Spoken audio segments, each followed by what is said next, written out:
Order, order. The sitting is resumed. This debate can last until 4:57. I call upon Paul Bristow to move the motion. I beg to move that this House has considered the situation of Hazaras in Afghanistan. Mr Holloway, I'm extremely grateful for the opportunity for this debate and to serve under your chairmanship. I'm also grateful to my constituents who have come to join me today, and Hazaras from not just Peterborough but from across the country, to sit in the audience today and listen to this debate. The first debate, I think, in the Palace of Westminster that has been devoted purely to the Hazaras and their situation in Afghanistan. Because the Hazaras are one of Afghanistan's largest ethnic groups. Exact numbers are unknown, as there have been no accurate census of the Hazara population. But some estimate this to be between 20 and 30% of Afghanistan's population, and they are predominantly, but not exclusively, Shia. But this number is often disputed by the Hazara community themselves, who believe that they are underrepresented in order to deny adequate funding and representation politically. For over a century, the Hazara community has suffered from targeted discrimination, persecution, and massacres because of their ethnicity and religious sect. Identifiable by distinctive features, Hazaras cannot hide their ethnicity from aggressors. And as early as the 1890s, around 60% of the Hazara population was slaughtered during genocidal campaigns, and those who survived were dispossessed of their land, displaced from their homes, and some even sold as slaves. Oppression continued throughout the 20th century as Hazaras were denied access to education and political rights. Hazara areas in Afghanistan still to this day remain some of the poorest parts of the country. I'm very proud to be the chair of the Hazara all-party parliamentary group. As I say, I have a number of Hazara constituents in the great city of Peterborough. The Hazara community in Peterborough is growing, with over 140 families currently living in my city. They have an amazing community centre and community association called the Peterborough Afghan Shia Association, or PASA. They help residents with numerous issues, and they are a real asset to my city. And this is why this debate is so important to me personally. It's paramount that we raise awareness and stand up for minorities such as Hazaras in Afghanistan.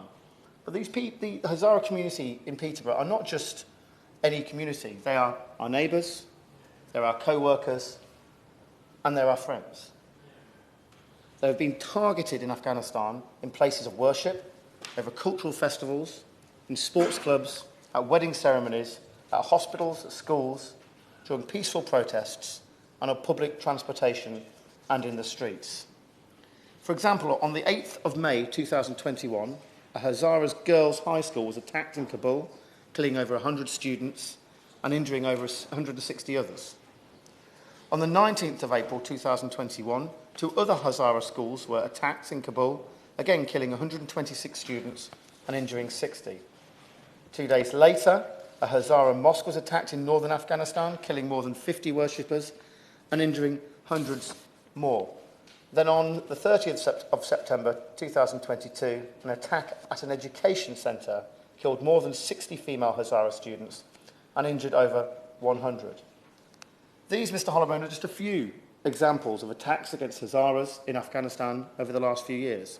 Unfortunately, this is the tip of the iceberg, and this is something the Hazara community have to live with each and every day in Afghanistan. Their persecution has continued into the Taliban era, but it has been around for a lot longer than this. Thousands of Hazaras were killed in massacres during the civil war, and then obviously under the Taliban government. Since the takeover of Afghanistan again by the Taliban in August 2021, the Hazara plight has only increased. Of course it will. First of all, Mr. Chairman, can I commend Peterborough for bringing this forward. He's been I use the word honestly because it's the right word. He's been a champion in this House for the Hazaras, and I thank him for that. Other debates he's had here in Westminster Hall has been indication. The Hazara community, he's right, has long faced discrimination and violence. And when the Taliban were last in power, the Hazaras faced targeted violence. They fled to Iran, to Pakistan for safety. Such was their fear of what would happen to them and their families that remained. These restrictions disproportionately affect women from religious minorities. As chair of the APPG for freedom of religious belief, I've spoken for the Hazaras before, and I'll do it again. Can I commend the honourable gentleman, first of all, but can I also suggest what we're doing today and what he's doing in this House today is being a voice for the Hazaras and for those of the community who are here. I commend them for that. Well, thank you very much indeed for that intervention. And I will say this, today is just the start. Of course, this is the first dedicated Commons debate on this issue, but we have raised this issue in questions and before. But I want to work with honourable members such as the honourable member for Strangford on this issue, and the honourable member for Bedford and other honourable members here too, so we can actually work together, create this issue, and we can end suffering. This is just the start, Mr Hollowbone, I hope, of an extended campaign to protect Hazaras in Afghanistan. But I move on to the point that, as I say, they face suicide attacks, forced displacement, torture, and even execution. These displaced people then have to make the harrowing journey, as the honourable member for Strangford said, finding safety in other countries, both regionally and, of course, to Europe. But to date, not a single perpetrator has ever been brought to justice, and the attacks against the Hazaras have been allowed to go on without punishment. Enough is enough, Mr Hollowbone. This cannot continue. Action is required to thoroughly investigate these crimes, bring perpetrators to justice, and take further steps to protect the Hazara people in Afghanistan. Alongside other colleagues and external advisors, I was part of the Hazara inquiry into the situation of Hazaras in Afghanistan published last year. In the report, there were numerous recommendations for the United Kingdom government, as well as the International Criminal Court and the UN. The recommendations to the government in the inquiry were to monitor the situation of the Hazaras, collect and preserve the evidence of atrocities, conduct an inquiry into the issue of sexual violence against the Hazara in Afghanistan, recognise the specific targeting of Hazara in Afghanistan and their vulnerability as a result, including for the purposes of asylum resettlement to the UK under the Afghan Citizens Resettlement Scheme. Assess the situation and identify a comprehensive response plan, including in accordance with the UK's duties under the Genocide Convention. Assess whether and how the Hazara communities have access to humanitarian aid provided by the UK. Ensure that the UK aid provided to Afghanistan reaches the Hazara communities. Engage in dialogue with Afghan neighbouring countries to ensure that the Hazara fleeing persecution in Afghanistan are provided with the assistance and not simply returned to Afghanistan. Impose the Magnitsky sanctions against all those responsible for the atrocities. Call upon the Taliban-run caretaker government to ensure that all atrocities against the community are investigated and the perpetrators are brought to justice. And provide capacity assistance to help with these investigations and the prosecutions of the perpetrators. We have a responsibility, Mr Hollowbone, and indeed the international community have a responsibility to do whatever we can to protect and bring about justice whenever we can. Of course. For securing such an important debate. And as already mentioned by my honourable friend, the member for Strangford, the Hazara community has long faced persecution and attacks in Afghanistan. Now, as somebody who represents a large Hazara community in Coventry, and particularly Coventry North West, I understand just how the group has been overlooked and forgotten in terms of the broader understanding of Afghanistan and the wider region. So does the honourable member agree with me that the government must heed a recommendation from the UN Special Rapporteur report regarding the protection of the Hazara, about the protection of the Hazara community and of this, with regards to this historical persecuted community? Well, let me thank the honourable member for her intervention, and indeed I do agree with her. I think we should pay absolute attention to recommendations from the UN and from others to make sure that we end persecution against Hazaras and we're able to bring about a decent resolution for that community. And as I said, I think we have a responsibility and the international community have a responsibility to do whatever we can. And these recommendations are a good start in achieving this. There was considerable value of producing the report. This is underlined in a number of references we have made to other parliaments around the world. and by the Hazara communities themselves.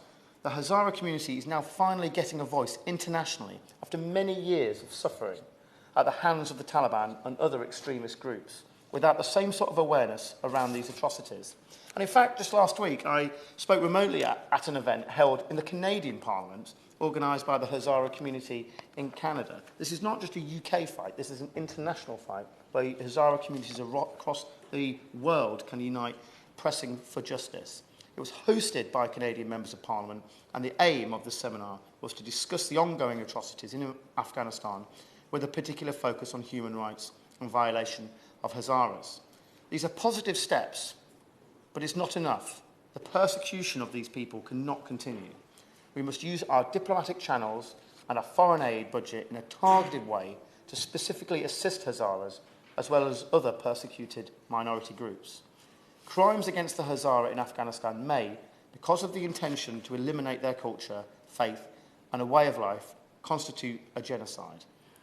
Given the severity of this, there is a case for something like the Independent Tribunal into Crimes against the Uyghurs, which was chaired by Sir Geoffrey Nice QC, to be established and to examine the evidence with regards to Hazaras in Afghanistan. Whatever happens, we cannot walk away from our responsibility to this great people.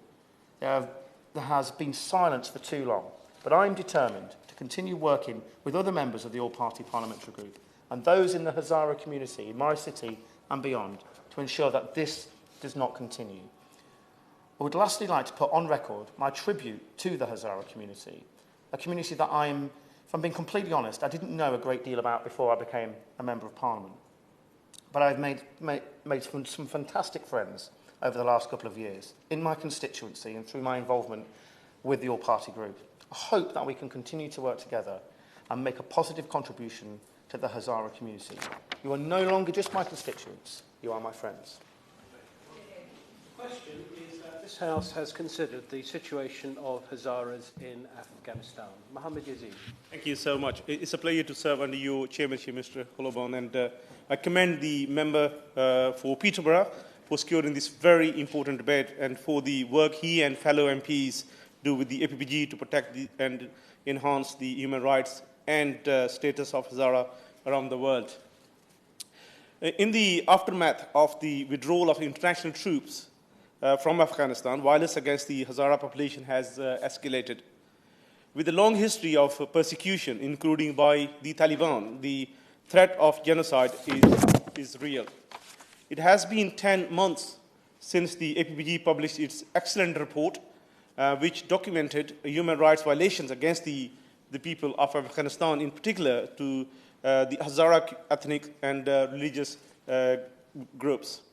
According to Human Rights Watch, the Shia minority have been subject to suicide bombing, sustained attacks on mosques, girls' schools, and workplaces. The Taliban leadership may have moderated its rhetoric to please the international community, claiming that it will protect all ethnic groups. But it has done nothing to stem the growing number of crimes being committed by its fighters. The only hope for the Hazara people is that the international community will stay true to its own commitments to human rights and pressure the Taliban into concessions. While there are limitations on what we can do, the UK and the international community have a legal, moral, and political obligation to protect the Hazara people. The UK government should allocate resources to provide immediate humanitarian aid to the affected Hazara communities. Can I show my constituents from Hazara communities and the Hazara community around the UK that you're not alone? As my honourable member for Peterborough said, that this is only a start. And I can assure you that we will stand up for you with colleagues in this House to raise the issues and all these difficult times your community is facing in Afghanistan. And you got my support, and I can assure my constituents they all got my support, and they can come to me whenever they feel that they need my support. I'm there for them. Thank you. Mr. Hollowburn, it's a pleasure to appear on your watch here today. It's my second appearance here today, and it's a pleasure to do so while you are chairing this debate. I'm extremely grateful to my honourable friend, the member for Peterborough, for securing this debate. I want to pay tribute at the outset to all his hard work in support of the Hazara people, not only in the UK, but as he set out in his speech, internationally as well, but including as chair of the all-party group.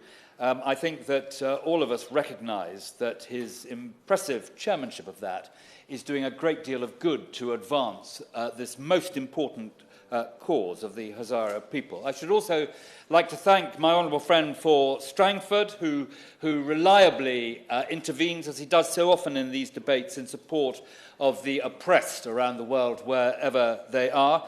And to thank also the contributions from the honourable members for Coventry North West, who spoke in a brief intervention eloquently in support of the Hazara people, and also the honourable gentleman for Bedford, who made clear that his support and knowledge of this issue is indeed extensive and helpful. And I will try to respond to all the points raised during the course of this debate. And I start with the current situation, Mr. Hollowbone. The overwhelming Shia Hazara people make up around 10% of the Afghan population, and they are overwhelmingly Shia. They have historically been one of the country's most persecuted groups, and they have faced continued repression under the Taliban. The UN Special Rapporteur for Human Rights in Afghanistan, Richard Bennett, has reported numerous serious human rights abuses committed against the Hazara people by the Taliban since August 2021, including summary executions, enforced disappearances, arbitrary arrests, torture, and other ill treatment. He has documented how Hazaras have been forcibly evicted and have had their land expropriated, often with only a few days' notice. And in September 2021 alone, at least 2,800 Hazara residents were forcibly displaced from 15 villages in Daikundi and Uruzgan provinces, and community representatives were arrested when they called for an investigation. The Special Rapporteur, Mr. Hollowbone, has reported and I quote, clear trend towards Pashtunization, with the exclusion of minority groups from decision-making and the failure of the Taliban to protect, at risk, predominantly Hazara institutions. There are also reports from the United Nations of an increase in inflammatory speech, both online and in mosques, during Friday prayers, including calling for Hazaras to be killed. The Hazara people have suffered a series of deadly attacks by Daesh and other terrorist groups, including the horrific attack on the Karj Educational Centre last year, which killed dozens of young people and was outrightly condemned by my noble friend, the Minister for South Asia. The Taliban responded by expelling Hazara students from universities for planning protests against the attacks on their community. The Taliban have a duty to protect the whole population of Afghanistan for as long as they are in power. Yet they are often the greatest source of the repression, and the UK government and members across the House condemn them utterly for that. Now, I turn now, Mr. Hollowbone, to the action that the UK government is taking. The government closely monitors the human rights situation in Afghanistan, and we work with our allies to press the Taliban to respect the rights of all Afghans and to protect Hazaras and other minority groups from terrorist attacks. We urge the Taliban to engage in a constructive dialogue with all parts of Afghan society and to establish inclusive governance. We raise our concerns about the Hazaras and other minority groups in the United Nations and in other multilateral fora. And in March, we worked with the Security Council to renew the mandate of the United Nations Assistance Mission in Afghanistan and call for inclusive governance with meaningful participation of minorities. We are also working closely with international partners to ensure credible human rights monitoring and accountability mechanisms are in place. In October, we co-sponsored a Human Rights Council resolution to extend the mandate of the United Nations Special Rapporteur, and we are working with the international community to respond to the recommendations he made to the Council in his February report. The Hazara inquiry and report, to which I now refer, and where my honourable friend took part in the cross-party Hazara inquiry, and we are grateful to him and his colleagues for their report, it has done much to raise awareness of the plight of Hazaras in Afghanistan. And in line with the report's recommendations, we continue to monitor and document discrimination and abuses against Hazaras, both through the United Nations and other institutions and through our own programme work. We have discussed aid distribution with our partners. The UN World Food Programme have told us there is no evidence of systematic discrimination against Hazara people in aid distribution, but we will, of course, continue to monitor the situation. We continue to consider the other report recommendations and to discuss the most effective course of action with our international partners. Ministers and officials engage regularly with a range of Afghans, including Hazaras, to ensure our policy and programming reflect the needs of the entire population. Our most recent contact with Hazara groups was between officials and representatives from the Hazara National Congress on the 24th of May. My noble friend, the Minister for South Asia, last met UK-based Hazara groups in December, and we will continue to engage with the Hazara diaspora. We also provided a platform to Hazaras at the Ministerial Conference on Freedom of Religion or Belief in July, which allowed them to raise awareness of the situation of Hazaras in Afghanistan and exchange views with ministers and policymakers from across the world. I will conclude, if I may, Mr. Holloway, by emphasising that the British government will continue to work closely with international partners to press the Taliban on our human rights concerns, including the treatment of the Hazara people. We will also continue to work to ensure credible monitoring and accountability mechanisms are in place, including by supporting the United Nations Special Rapporteur. It is, Mr. Holloway, a tragedy to witness the reversal of human rights progress made in Afghanistan over the last 20 years. We will never compromise on our belief and insistence that all Afghans, regardless of ethnicity, religion or gender, should be free to play a full role in their communities, their economy and their governance. Because without a more inclusive system, Afghanistan will not be able to progress and fulfil the potential of its people. The question is that this House has considered the situation of Hazaras in Afghanistan. As many as of that opinion say aye. Of the contrary, no. I think the ayes have it, the ayes have it. Order, order. With those members who are not staying for the next debate, please be kind enough to leave quickly and quietly, because we now move on to an important debate on the accommodation of asylum-seeking children in hotels, and I call upon